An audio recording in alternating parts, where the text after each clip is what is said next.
The Time Machine by H.G Wells, Chapter 8. I found the palace of green porcelain, when we approached it about noon, deserted and falling into ruin. Only ragged vestiges of glass remained in its windows, and great sheets of the green facing had fallen away from the corroded metallic framework. It lay very high upon a turfy down, and looking northeastward before I entered it, I was surprised to see a large estuary, or even creek, where I judged Wandsworth and Bathersia must have once been. I thought then, though I never followed up the thought, of what might have happened or might be happening to the living things in the sea. The material of the palace proved on examination to be indeed porcelain, and along the face of it I saw an inscription in some unknown character. I thought rather foolishly that Wenna might help me to interpret this, but I only learned that the bare idea of writing had never entered her head.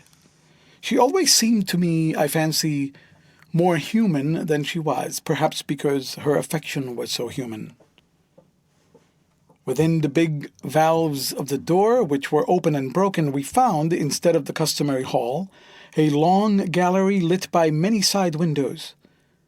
At the first glance I was reminded of a museum. The tiled floor was thick with dust, and a remarkable array of miscellaneous objects was shrouded in the same grey covering. Then I perceived, standing strange and gaunt in the centre of the hall, what was clearly the lower part of a huge skeleton. I recognized by the oblique feet that it was some extinct creature after the fashion of the megatherium. The skull and the upper bones lay beside it in the thick dust, and in one place, where rain water had dropped through a leak in the roof, the thing itself had been worn away. Further in the gallery was the huge skeleton barrel of a brontosaurus. My museum hypothesis was confirmed. Going toward the side, I found what appeared to be sloping shelves, and clearing away the thick dust, I found the old familiar glass cases of our own time. But they must have been airtight to judge from the fair preservation of some of their contents. Clearly we stood among the ruins of some latter-day South Kensington. Here, apparently, was the paleontological section, and a very splendid array of fossils. It must have been, though, the inevitable process of decay that had been starved off for a time, and had, through the extinction of bacteria and fungi, lost 99/100ths of its force, was nevertheless, with extreme sureness, if with extreme slowness, at work again upon all its treasures. Here and there I found traces of the little people in the shape of rare fossils broken to pieces or threaded in strings upon reeds, and the cases had in some instances been bodily removed by the Morlocks, as I judged. The place was very silent. The thick dust deadened our footsteps. Wenna, who had been rolling a sea urchin down the sloping glass of a case, presently came as I stared about me, and very quietly took my hand and stood beside me. And at first I was so much surprised by this ancient monument of an intellectual age that I gave no thought to the possibilities it presented. Even my preoccupation about the time machine receded a little from my mind. To judge from the size of the place, this palace of green porcelain had a great deal more in it than a gallery of paleontology, possibly historical galleries. It might be even a library. To me, at least in my present circumstances, these would be vastly more interesting than this spectacle of old-time geology in decay. Exploring, I found another short gallery running transversely to the first. This appeared to be devoted to minerals, and the sight of a block of sulphur set my mind running on gunpowder. But I could find no saltpeter, indeed no nitrates of any kind. Doubtless they had delinquenced ages ago, yet the sulphur hung in my mind and set up a train of thinking. As for the rest of the contents of that gallery, though on the whole they were the best preserved of all I saw, I had little interest. I am no specialist in mineralogy, and I went on down a very ruinous aisle running parallel to the first hall I had entered. Apparently this section had been devoted to natural history, but everything had long since passed out of recognition. A few shriveled and blackened vestiges of what had once been stuffed animals, desiccated mummies and jars that had once held spirit, a brown dust of departed plants. That was all. I was sorry for that, because I should have been glad to trace the patent readjustments by which the conquest of animated nature had been attained. Then we came to a gallery of simply colossal proportions, but singularly ill-lit, the floor of it running downward at a slight angle from the end at which I entered. At intervals, white globes hung from the ceiling, many of them cracked and smashed, which suggested that originally the place had been artificially lit. Here I was more in my element, for rising on either side of me were the huge bulks of big machines, all greatly corroded and many broken down, but some still fairly complete. You know I have a certain weakness for mechanism, and I was inclined to linger among these. The more so, as for the most part they had the interest of puzzles, and I could make only the vaguest guesses at what they were for. I fancied that if I could solve their puzzles, I should find myself in possession of powers that might be of use against the Morlocks. Suddenly Wenna came very close to my side, so suddenly that she startled me. Had it not been for her, I do not think I should have noticed that the floor of the gallery sloped at all. Footnote, it may be, of course, that the floor did not slope, but that the museum was built into the side of a hill. The end I had come in was quite above ground, and it was lit by rare slit-like windows. As you went down the length, the ground came up against these windows, until, at last, there was a pit like the area of a London house before each, and only a narrow line of daylight at the top. I went slowly along, puzzling about the machines, and had been too intent upon them to notice the gradual diminution of the light, until Wenna's increasing apprehensions drew my attention. Then I saw that the gallery ran down at last into a thick darkness. I hesitated, and then, as I looked around me, I saw that the dust was less abundant, and its surface less even. Further away toward the dimness, it appeared to be broken by a number of small, narrow footprints. My sense of the immediate presence of the Morlocks revived at that. I felt that I was wasting my time in the academic examination of machinery. I called to mind that it was already far advanced in the afternoon, and that I had still no weapon, no refuge, and no means of making a fire. And then down in the remote blackness of the gallery I heard a peculiar pattering, and the same odd noises I had heard down the well. I took Wenna's hand. Then, struck with a sudden idea, I left her and turned to a machine from which projected a lever not unlike those in a signal box.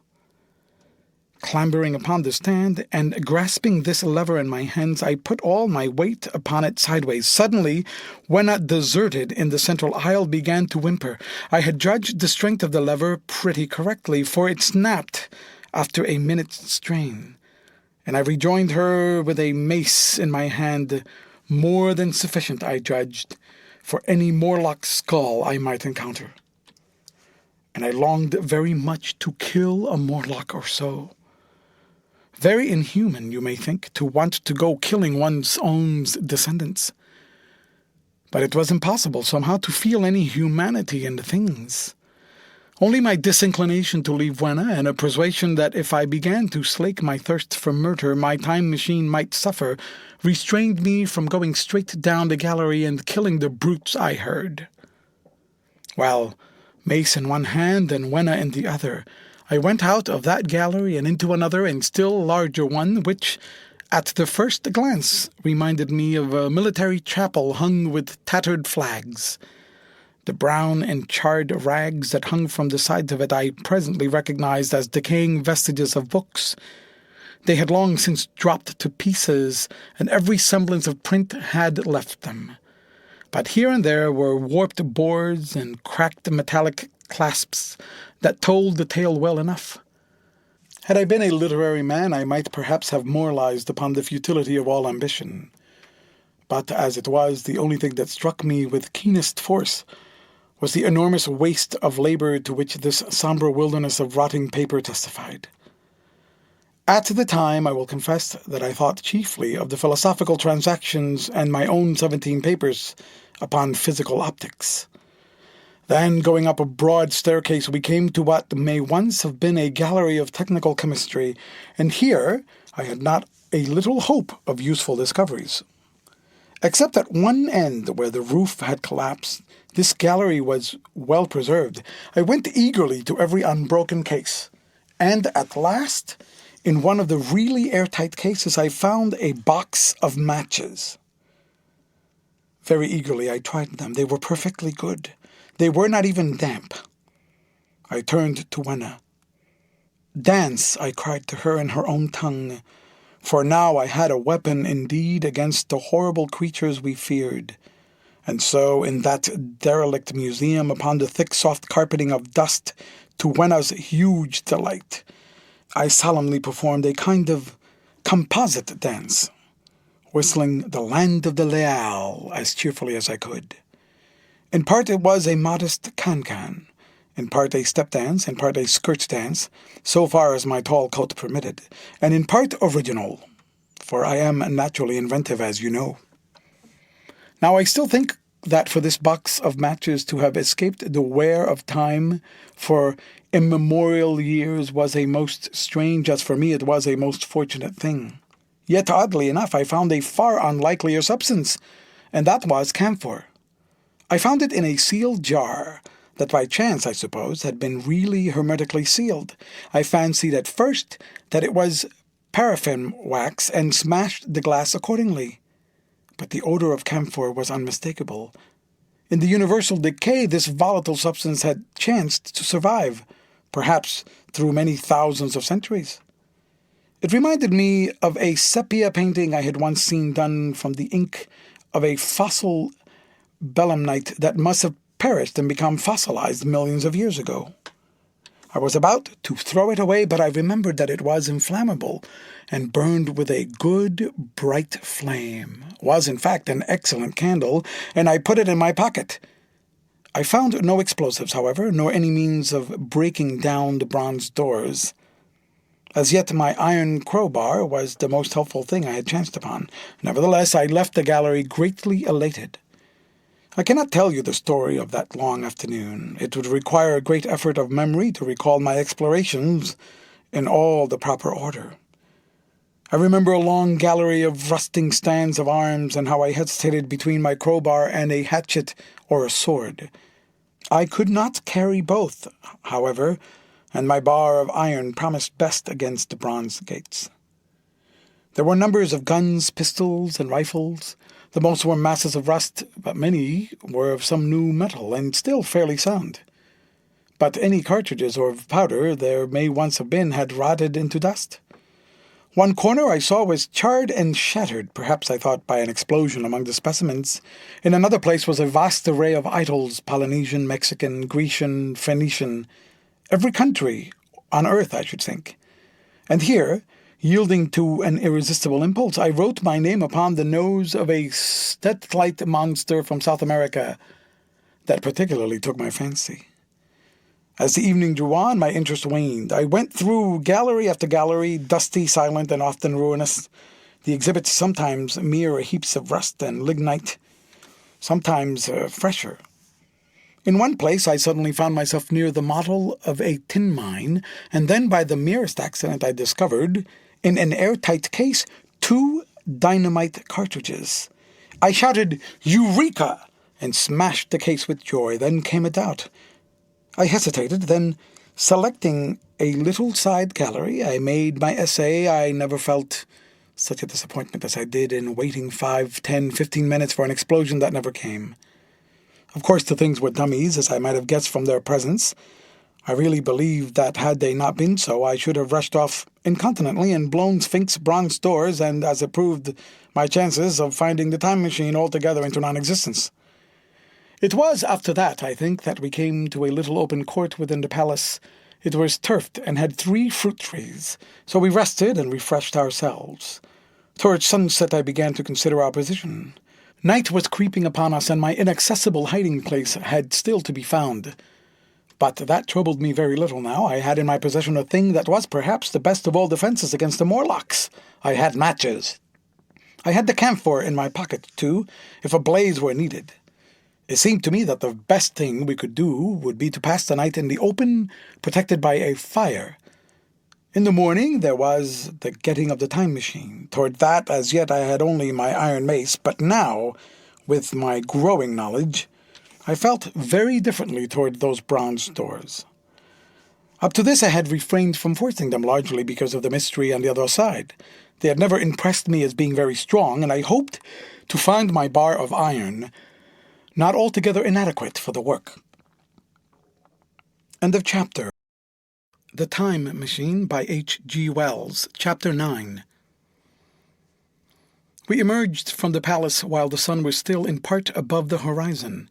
I was determined to reach the White Sphinx early in the next morning, and ere the dusk I purposed pushing through the woods that had stopped me on the previous journey.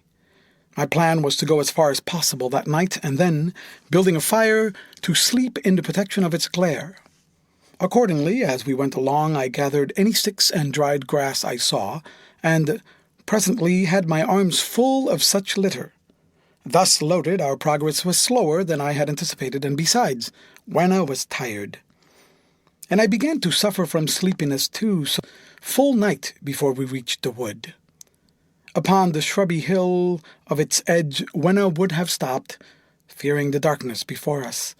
But a singular sense of impending calamity, that should indeed have served me as a warning, drove me onward.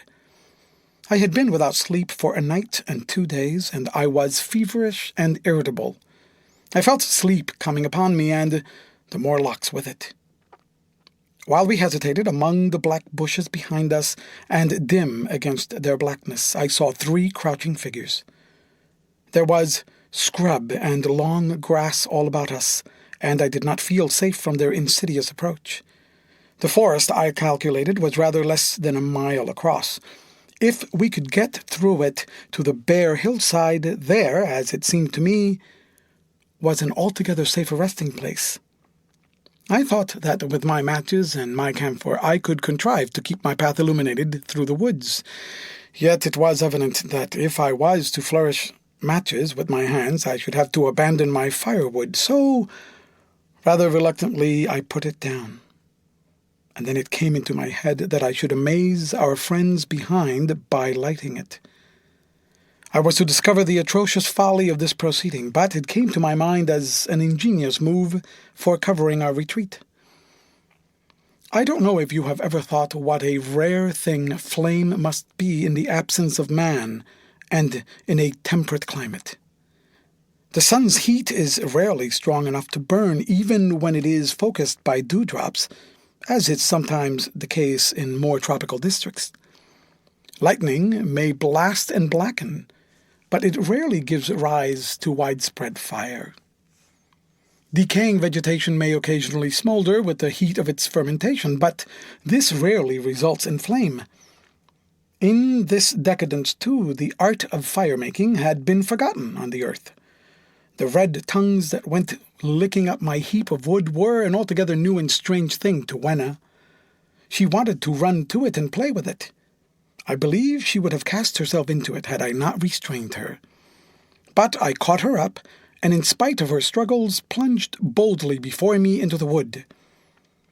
For a little way the glare of the fire lit the path. Looking back presently, I could see through the crowded stems that from my heap of sticks the blaze had spread to some bushes adjacent, and a curved line of fire was creeping up the grass of the hill. I laughed at that and turned again to the dark trees before me. It was very black, and Wenna clung to me convulsively, but there was still, as my eyes grew accustomed to the darkness, sufficient light for me to avoid the stems. Overhead it was simply black, except where a gap of remote blue sky shone down upon us here and there. I struck none of my matches, because I had no hand free. Upon my left hand I carried my little one. In my right hand I had my iron bar. For some way I heard nothing but the crackling twigs under my feet, the faint rustle of the breeze above, and my own breathing and the throb of the blood vessels in my ears. Then I seemed to know of a pattering about me. I pushed on grimly. The pattering grew more distinct, and then I caught the same queer sound and voices I had heard in the underworld. There were evidently several of the Morlocks, and they were closing in upon me. Indeed, in another minute, I felt a tug at my coat, then something at my arm, and Wenna shivered violently and became quite still. It was time for a match. But to get one, I must put her down. I did so, and as I fumbled with my pocket, a struggle began in the darkness about my knees, perfectly silent on her part, and with the same peculiar cooing sounds from the Morlocks. Soft little hands, too, were creeping over my coat and back, touching even my neck. Then the match scratched and fizzed. I held it flaring and saw the white backs of the Morlocks in flight amid the trees. I hastily took a lump of camphor from my pocket and prepared to light it as soon as the match should wane. Then I looked at Wenna. She was lying clutching my feet and quite motionless with her face to the ground. With a sudden fright I stooped to her. She seemed scarcely to breathe. I lit the block of camphor and flung it to the ground, and as it split and flared up and drove back the Morlocks and the shadows, I knelt down and lifted her. The wood behind seemed full of the stir and murmur of a great company. She seemed to have fainted. I put her carefully upon my shoulder and rose to push on, and then there came a horrible realization. In maneuvering with my matches and Wenna, I had turned myself about several times, and now I had not the faintest idea in what direction lay my path. For all I knew, I might be facing back toward the palace of green porcelain. I found myself in a cold sweat. I had to think rapidly what to do. I determined to build a fire and encamp where we were. I put Wenna, still motionless, down upon a turfy bowl, and very hastily, as my first lump of camphor waned, I began collecting sticks and leaves. Here and there, out of the darkness round me, the Morlock's eyes shone like carbuncles. The camphor flickered and went out. I lit a match, and as I did so, two white forms that had been approaching Wenna dashed hastily away. One was so blinded by the light that he came straight for me, and I felt his bones grind under the blow of my fist. He gave a whoop of dismay, staggered a little way, and fell down. I lit another piece of camphor and went on gathering my bonfire. Presently I noticed how dry was some of the foliage above me, for since my arrival on the time machine a matter of a week no rain had fallen. So instead of casting about among the trees for fallen twigs, I began leaping up and dragging down branches. Very soon I had a choking, smoky fire of green wood and dry sticks, and could economize my camphor. Then I turned to where Wenna lay beside my iron mace. I tried what I could to revive her, but she lay like one dead. I could not even satisfy myself whether or not she breathed. Now the smoke of the fire beat over towards me, and it must have made me heavy of a sudden. Moreover, the vapor of camphor was in the air. My fire would not need replenishing for an hour or so. I felt very weary after my exertion and sat down. The wood, too, was full of slumberous murmur that I did not understand. I seemed just to nod and open my eyes. But all was dark, and the Morlocks had their hands upon me. Flinging off their clinging fingers, I hastily felt in my pocket for the matchbox, and it had gone. Then they gripped and closed with me again. In a moment I knew what had happened. I had slept, and my fire had gone out. The forest seemed full of the smell of burning wood. I was caught by the neck, by the hair, by the arms, and pulled down. It was indescribably horrible in the darkness to feel all these soft creatures heaped upon me. I felt as if I was in a monstrous spider's web. I was overpowered and went down. I felt little teeth nipping at my neck. I rolled over, and as I did so my hand came against my iron lever. It gave me strength. I struggled up, shaking the human rats from me, and holding the bar short, I thrust where I judged their faces might be. I could feel the succulent giving of flesh and bone under my blows, and for a moment I was free. The strange exultation that so often seems to accompany hard fighting came upon me. I knew that both I and Wenna were lost, but I determined to make the Morlocks pay for their meat. I stood with my back to a tree, swinging the iron bar before me. The whole wood was full of the stir and cries of them. A minute passed. Their voices seemed to rise to a higher pitch of excitement, and their movements grew faster. Yet none came within reach. I stood, glaring at the blackness. Then suddenly came hope. What if the Morlocks were afraid? And close on the heels of that came a strange thing. The darkness seemed to grow luminous. Very dimly I began to see the Morlocks about me, 3 battered at my feet, and then I recognized with incredulous surprise that the others were running in an incessant stream, as it seemed, from behind me and away through the wood in front. And their backs seemed no longer white, but reddish. As I stood agape, I saw a little red spark go drifting across a gap of starlight between the branches and vanish. And at that I understood the smell of burning wood, the slumberous murmur that was growing now into a gusty roar, the red glow and the Morlock's flight. Stepping out from behind my tree and looking back, I saw, through the black pillars of the nearer trees, the flames of the burning forest. It was my first fire coming after me. With that, I looked for Wenna, but she was gone. The hissing and crackling behind me, the explosive thud as each fresh tree burst into flame, left little time for reflection. My iron bar still gripped, I followed in the Morlock's path. It was a close race.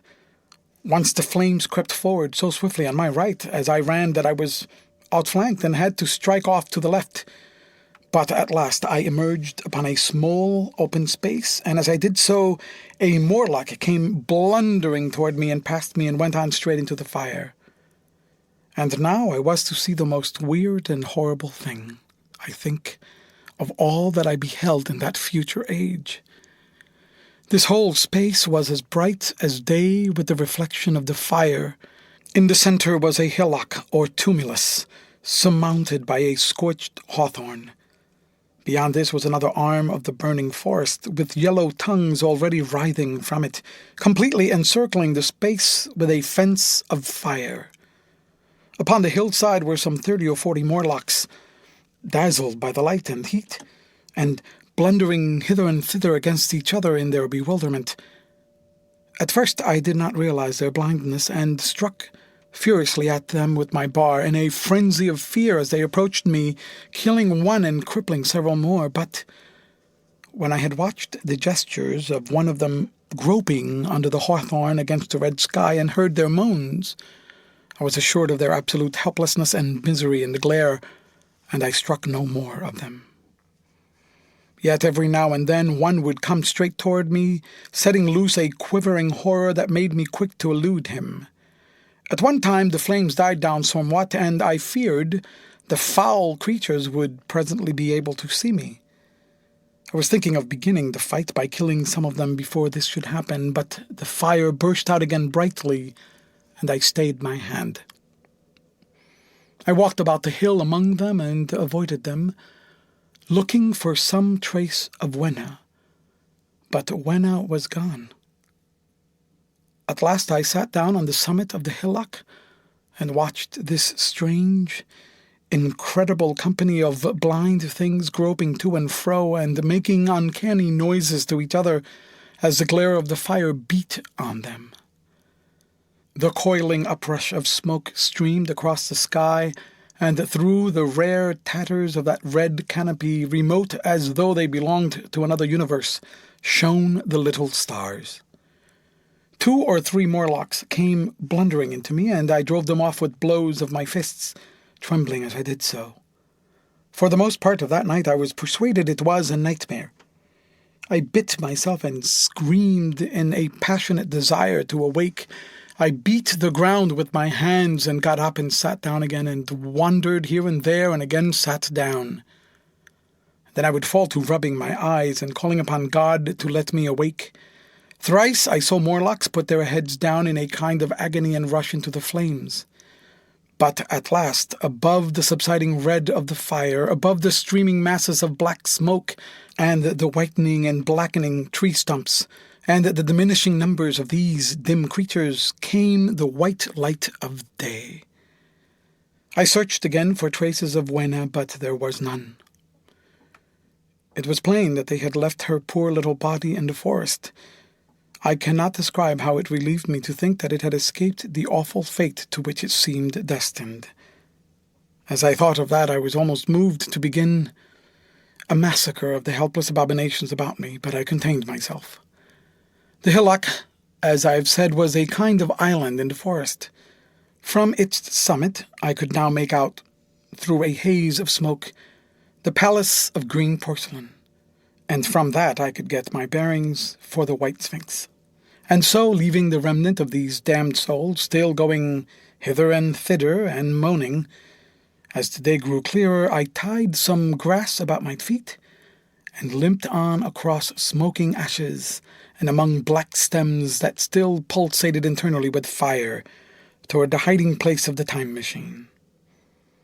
I walked slowly, for I was almost exhausted as well as lame, and I felt the intensest wretchedness for the horrible death of little Wena. It seemed an overwhelming calamity.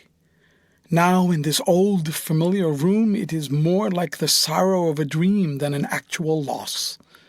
But that morning, it left me absolutely lonely again, terribly alone.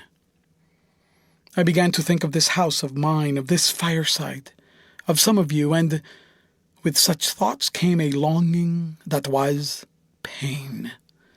But as I walked over the smoking ashes under the bright morning sky, I made a discovery. In my trouser pocket were still some loose matches. The box must have leaked before it was lost.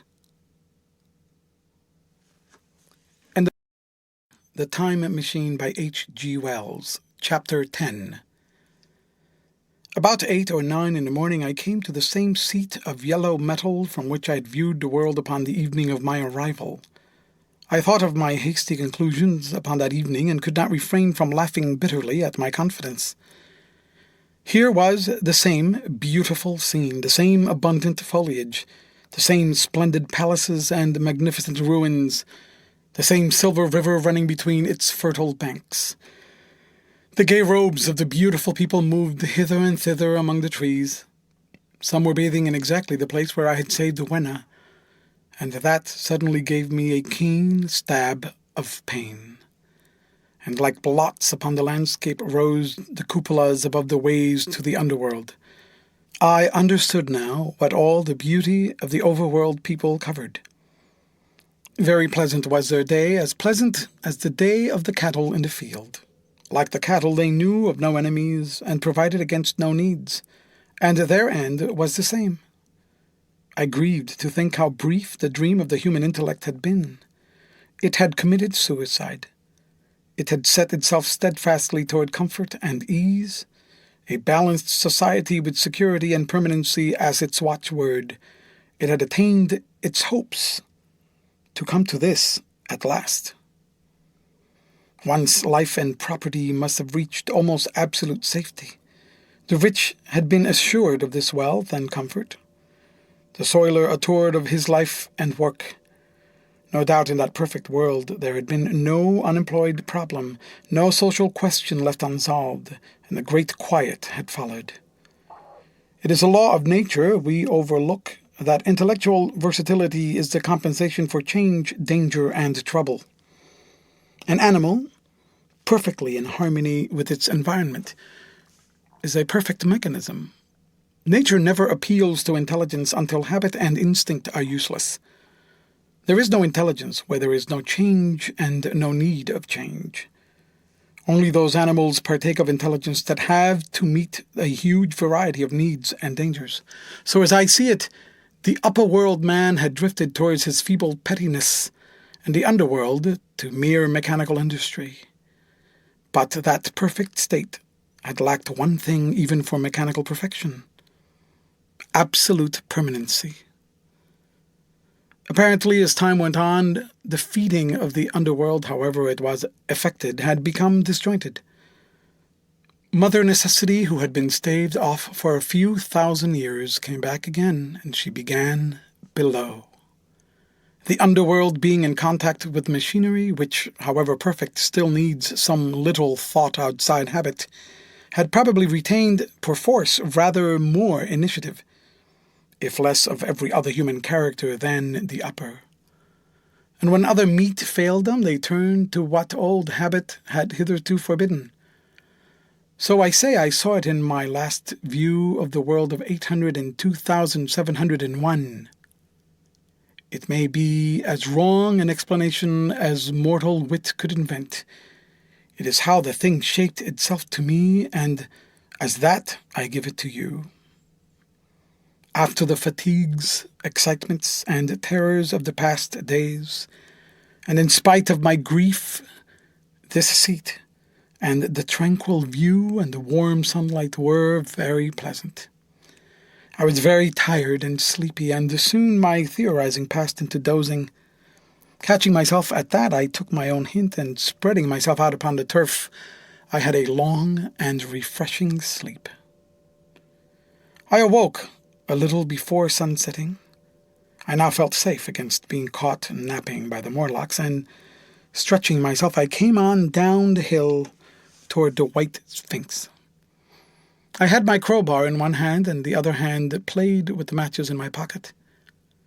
And now came a most unexpected thing. As I approached the pedestal of the Sphinx, I found that the bronze valves were open. They had slid down into grooves. At that I stopped short before them, hesitating to enter.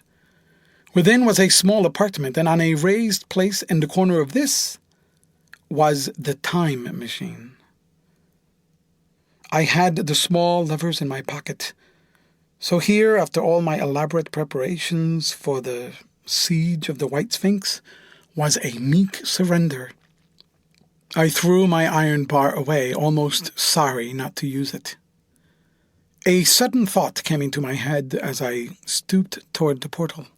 For once, at least, I grasped the mental operations of the Morlocks. Suppressing a strong inclination to laugh, I stepped through the bronze frame and up to the time machine. I was surprised to find it had been carefully oiled and cleaned. I had suspected since that the Morlocks had even partially taken it to pieces while trying in their dim way to grasp its purpose. Now as I stood and examined it, finding a pleasure in the mere touch of the contrivance, the thing I had expected happened. The bronze panel suddenly slid up and struck the frame with a clang. I was in the dark, trapped. So the Morlocks thought. At that, I chuckled gleefully. I could already hear their murmuring laughter as they came toward me. Very calmly, I tried to strike the match. I had only to fix on the levers and depart then, like a ghost. But I had overlooked one thing. The matches were of that abominable kind that light only on the box. You can imagine how all my calm vanished. The little brutes were close upon me. One touched me. I made a sweeping blow in the dark at them with the levers, and began to scramble into the saddle of the machine. Then came one hand upon me, and then another.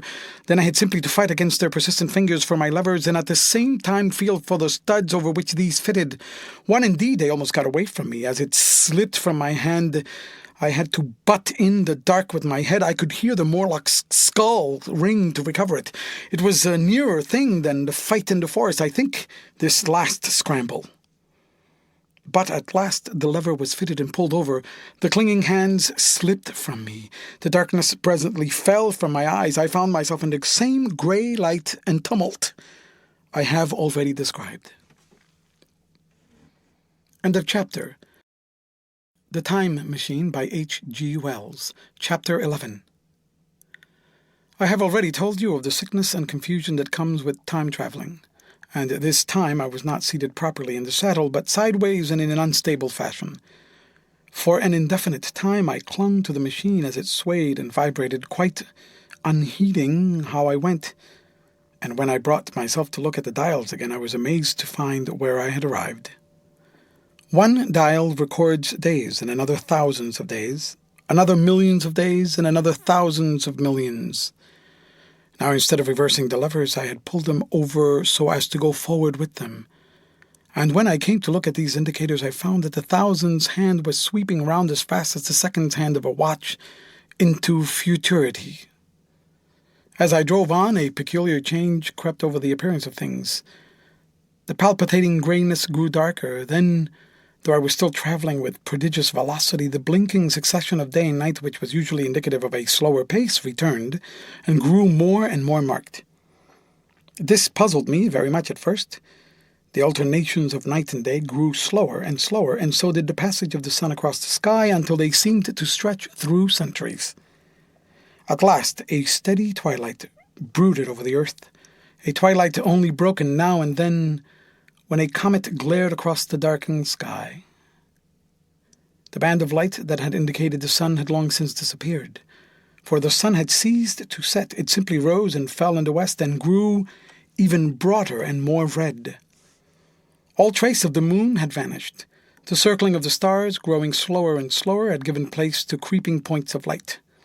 At last, some time before I stopped, the sun, red and very large, halted motionless upon the horizon, a vast dome glowing with a dull heat, and now and then suffering a momentary extinction. At one time it had for a little while glowed more brilliantly again, but it speedily reverted to its sullen red heat. I perceived by this slowing down of its rising and setting that the work of the tidal drag was done. The earth had come to rest with one face to the sun, even as in our own time the moon faces the earth. Very cautiously, for I remembered my former headlong fall, I began to reverse my motion. Slower and slower went the circling hands until the thousands one seemed motionless, and the daily one was no longer a mere mist upon its scale. Still slower until the dim outlines of a desolate beach grew visible. I stopped very gently and sat upon the time machine looking round. The sky was no longer blue. Northeastward it was inky black, and out of the blackness shone brightly and steadily the pale white stars. Overhead it was a deep Indian red and starless, and southeastward it grew brighter to a glowing scarlet, where, cut by the horizon, lay the huge hall of the sun, red and motionless. The rocks about me were of a harsh reddish color, and all the trace of life that I could see at first was the intensely green vegetation that covered every projecting point on their southeastern face. It was the same rich green that one sees on forest moss or on the lichen in caves.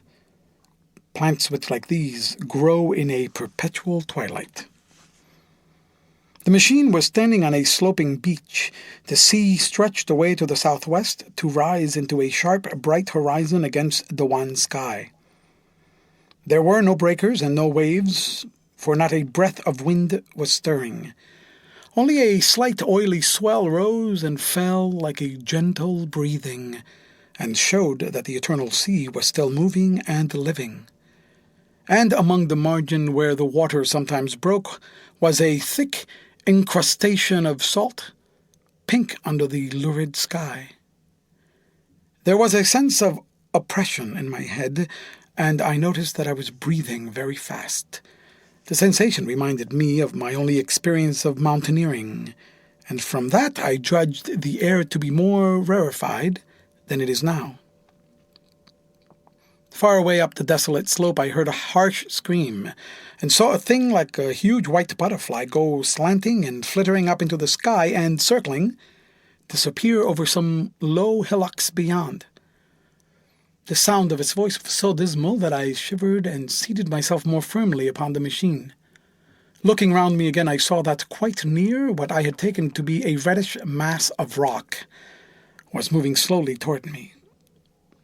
Then I saw the thing was really a monstrous crab-like creature. Can you imagine a crab as large as yonder table, with its many legs moving slowly and uncertainly, its big claws swaying, its long antennae like carters' whips waving and feeling, and its stalked eyes gleaming at you on either side of its metallic front? Its back was corrugated and ornamented with ungainly bosses and a greenish incrustation blotched it here and there.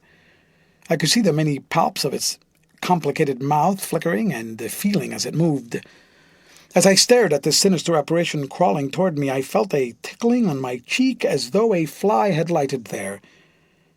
I tried to brush it away with my hand, but in a moment it returned, and almost immediately came another by my ear. I struck at this and caught something thread-like. It was drawn swiftly out of my hand. With a frightful qualm, I turned, and I saw that I had grasped the antenna of another monster crab that stood just behind me.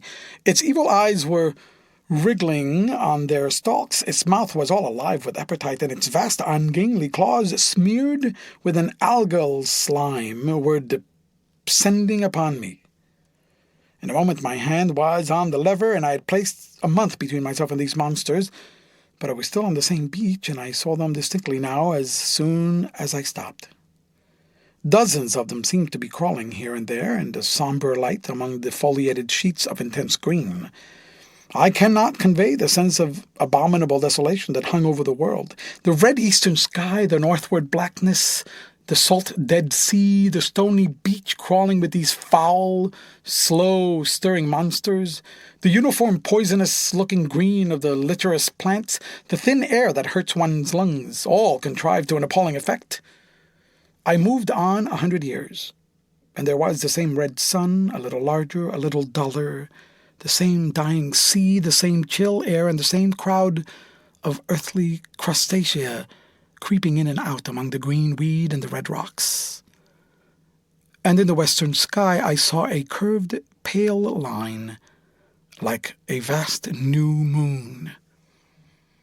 So I traveled, stopping ever and again, in great strides of 1,000 years or more, drawn on by the mystery of the earth's fate, watching with a strange fascination the sun grow larger and duller in the western sky, and the life of the old earth ebb away. At last, more than 30 million years hence, the huge red-hot dome of the sun had come to obscure nearly 1/10 part of the darkling heavens. Then I stopped once more, for the crawling multitude of crabs had disappeared, and the red beach, save for its livid green liverworts and lichens, seemed lifeless, and now it was flecked with white. A bitter cold assailed me. Rare white flakes ever and again came eddying down. To the northeastward, the glare of snow lay under the starlight of the sable sky, and I could see an undulating crest of hillocks, pinkish white. There were fringes of ice along the sea margin, with drifting masses further out, but the main expanse of that salt ocean, all bloody under the eternal sunset, was still unfrozen. I looked about me to see if any traces of animal life remained. A certain indefinable apprehension still kept me in the saddle of the machine, but I saw nothing moving in earth or sky or sea. The green slime on the rocks alone testified that life was not extinct. A shallow sandbank had appeared in the sea, and the water had receded from the beach. I fancied I saw some black object flopping about upon this bank, but it became motionless as I looked at it, and I judged that my eye had been deceived, and that the black object was merely a rock. The stars in the sky were intensely bright, and seemed to me to twinkle very little. Suddenly I noticed that the circular westward outline of the sun had changed, that a concavity, a bay, had appeared in the curve. I saw this grow larger. For a minute, perhaps, I stared aghast at this blackness that was creeping over the day, and then I realized that an eclipse was beginning. Either the moon or the planet Mercury was passing across the sun's disk. Naturally, at first I took it to be the moon, but there is much to incline me to believe that what I really saw was the transit of an inner planet passing very near to the earth. The darkness grew apace, a cold wind began to blow in freshening gusts from the east, and the showering white flakes in the air increased in number. From the edge of the sea came a ripple and whisper. Beyond these lifeless sounds, the world was silent. Silent? It would be hard to convey the stillness of it. All the sounds of man, the bleating of sheep, the cries of birds, the hum of insects, the stir that makes the background of our lives, all that was over. As the darkness thickened, the eddying flakes grew more abundant, dancing before my eyes, and the cold of the air more intense. At last, one by one, swiftly, one after the other, the white peaks of the distant hills vanished into blackness. The breeze rose to a moaning wind. I saw the black central shadow of the eclipse sweeping toward me. In another moment, the pale stars alone were visible. All else was rayless obscurity. The sky was absolutely black. A horror of this great darkness came upon me, the cold that smote to my marrow, and the pain I felt in breathing overcame me. I shivered, and a deadly nausea seized me. Then, like a red-hot bow in the sky, appeared the edge of the sun. I got off the machine to recover myself. I felt giddy and incapable of facing the return journey. As I stood sick and confused, I saw again the moving thing upon the shoal. There was no mistake now that it was a moving thing against the red water of the sea. It was a round thing the size of a football, perhaps, or it may be bigger, and tentacles trailed down from it. It seemed black against the weltering blood-red water, and it was hopping fitfully about. Then I felt I was fainting. But a terrible dread of lying helpless in that remote and awful twilight sustained me while I clambered upon the saddle. The Time Machine by H.G Wells, Chapter 12. So, I came back. For a long time I must have been insensible upon the machine. The blinking succession of the days and nights was resumed. The sun got golden again, the sky blue. I breathed with greater freedom. The fluctuating contours of the land ebbed and flowed. The hands spun backward upon the dials.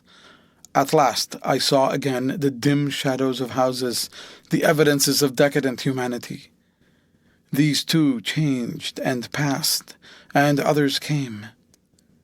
Presently, when the million dial was at 0, I slackened speed. I began to recognize our own petty and familiar architecture.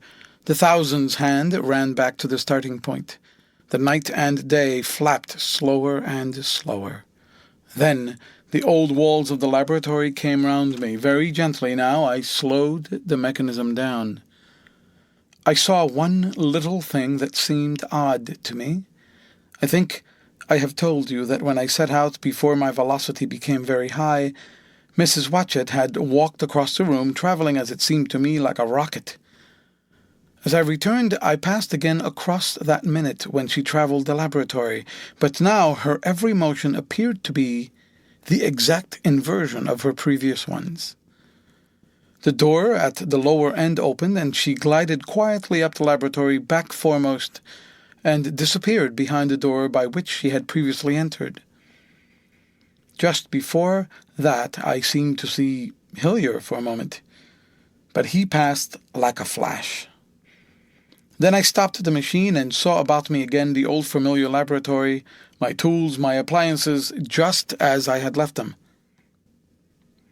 I got off the thing very shaky and sat down upon my bench.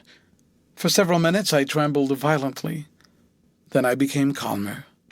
Around me was my old workshop again, exactly as it had been. I might have slept there, and the whole thing might have been a dream, and yet not exactly. The thing had started from the southeast corner of the laboratory. It had come to rest again in the northwest, against the wall, where you saw it. That gives you the exact distance from my little lawn to the pedestal of the White Sphinx into which the Morlocks had carried my machine. For a time my brain went stagnant. Presently I got up and came through the passage here, limping because my heel was still painful. and feeling sorely begrimed. I saw the Pall Mall Gazette on the table by the door. I found the date was indeed today, and looking at the timepiece, saw the hour was almost 8 o'clock. I heard your voices and the clatter of plates. I hesitated, I felt so sick and weak. Then I sniffed good, wholesome meat and opened the door on you. You know the rest. I washed and dined, and now I am telling you the story. I know, he said after a little pause, that all this will be absolutely incredible to you. To me, the one incredible thing is that I am here tonight in this old familiar room looking into your friendly faces and telling you these strange adventures. He looked at the medical man. No, I cannot expect you to believe it. Take it as a lie or a prophecy. Say I dreamed it in the workshop. Consider I have been speculating upon the destinies of our race until I have hatched this fiction. Treat my assertion of its truth as a mere stroke of art to enhance its interest. And taking it as a story, what do you think of it? He took up his pipe and began, in his old accustomed manner, to tap with it nervously upon the bars of the grate. There was a momentary stillness. The chairs began to creak and shoes to scrape upon the carpet. I took my eyes off the time-traveler's face and looked round at his audience. They were in the dark, and little spots of color swam before them. The medical man seemed absorbed in the contemplation of our host. The editor was looking hard at the end of his cigar, the sixth. The journalist fumbled for his watch. The others, as far as I remember, were motionless. The editor stood up with a sigh. What a pity it is you are not a writer of stories, he said, putting his hand on the time-traveler's shoulder. You don't believe it? Well, I thought not. The time-traveler turned to us. Where are the matches? He said. He lit one and spoke over his pipe, puffing. To tell you the truth, I hardly believe it myself. And yet... His eye fell with a mute inquiry upon the withered white flowers upon the little table. Then he turned over the hand holding his pipe, and I saw he was looking at some half-healed scars on his knuckles. The medical man rose, came to the lamp, and examined the flowers. The gynecium's odd, he said. The psychologist leaned forward to see, holding out his hand for a specimen. I'm hanged if it isn't 1:45, said the journalist. How shall we get home? Plenty of cabs at the station, said the psychologist. It's a curious thing, said the medical man, but I certainly don't know the natural order of these flowers. May I have them? The time-traveler hesitated, then suddenly, certainly not. Where did you get to them? Said the medical man. The time-traveler put his hand to his head. He spoke like one who was trying to keep hold of an idea that eluded him. They were put into my pocket by Wenna when I traveled into time.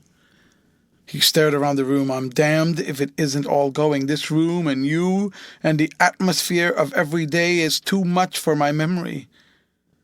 Did I ever make a time machine or a model of a time machine, or is it all only a dream? They say life is a dream, a precious, poor dream at times. But I can't stand another that won't fit. It's madness. And where did the dream come from? I must look at that machine, if there is one. He caught up the lamp swiftly and carried it flaring red through the door into the corridor. We followed him. There in the flickering light of the lamp was the machine, sure enough, squat, ugly, and askew, a thing of brass, ebony, ivory, and translucent glimmering quartz. Solid to the touch, for I put out my hand and felt the rail of it, and with brown spots and smears upon the ivory, and bits of glass and moss upon the lower parts, and one rail bent awry. The time-traveler put the lamp down on the bench and ran his hand along the damaged rail. "It's all right now," he said. "The story I told you was true. I am sorry to have brought you out here in the cold." He took up the lamp, and in absolute silence we returned to the smoking room.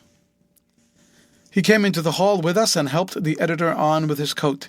The medical man looked into his face and, with a certain hesitation, told him he was suffering from overwork, at which he laughed hugely.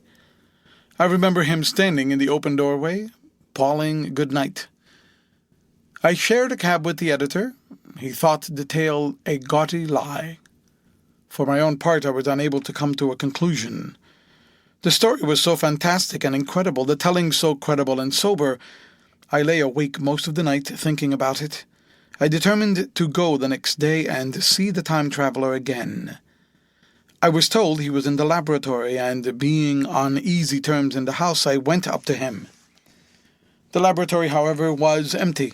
I stared for a minute at the time machine and put out my hand and touched the lever. At that, the squat, substantial-looking mass swayed like a bough shaken by the wind. Its instability startled me extremely, and I had a queer reminiscence of the childish days when I used to be forbidden to meddle. I came back through the corridor. The time traveler met me in the smoking room. He was coming from the house. He had a small camera under one arm and a knapsack under the other. He laughed when he saw me and gave me an elbow to shake. "I'm frightfully busy," said he, "with that thing in there." "But is it not some hoax?" I said. "Do you really travel through time?" "Really and truly, I do." And he looked frankly into my eyes. He hesitated. His eye wandered about the room. "I only want half an hour," he said. "I know why you came, and it's awfully good of you. There are some magazines there. If you'll stop to lunch, I'll prove you this time traveling up to the hilt, specimen and all. If you'll forgive my leaving you now." I consented, hardly comprehending then the full import of his words, and he nodded and went on down the corridor. I heard the door of the laboratory slam, seated myself in a chair, and took up a daily paper. What was he going to do before lunchtime? Then suddenly I was reminded by an advertisement that I had promised to meet Richardson, the publisher, at 2. I looked at my watch and saw that I could barely save that engagement. I got up and went down the passage to tell the time traveler. As I took hold of the handle of the door, I heard an exclamation, oddly truncated at the end, and a click and a thud. A gust of air whirled round me as I opened the door, and from within came the sound of broken glass falling on the floor. The time traveler was not there. I seemed to see a ghostly, indistinct figure sitting in a whirling mass of black and brass for a moment. A figure so transparent that the bench behind, with its sheets of drawings, was absolutely distinct. But this phantasm vanished as I rubbed my eyes. The time machine had gone. Save for a subsiding stir of dust, the further end of the laboratory was empty. A pane of the skylight had apparently just been blown in. I felt an unreasonable amazement. I knew that something strange had happened, and for the moment could not distinguish what the strange thing might be. As I stood staring, the door into the garden opened, and the manservant appeared. We looked at each other, then ideas began to come. "Has Mr. gone out that way?" said I. "No, sir. No one has come out this way. I was expecting to find him here." At that I understood. At the risk of disappointing Richardson, I stayed on, waiting for the time traveler, waiting for the second, perhaps still stranger story, and the specimens and photographs he would bring with him. But I am beginning now to fear that I must wait a lifetime. The time traveler vanished 3 years ago, and as everybody knows now, he has never returned. End of chapter, read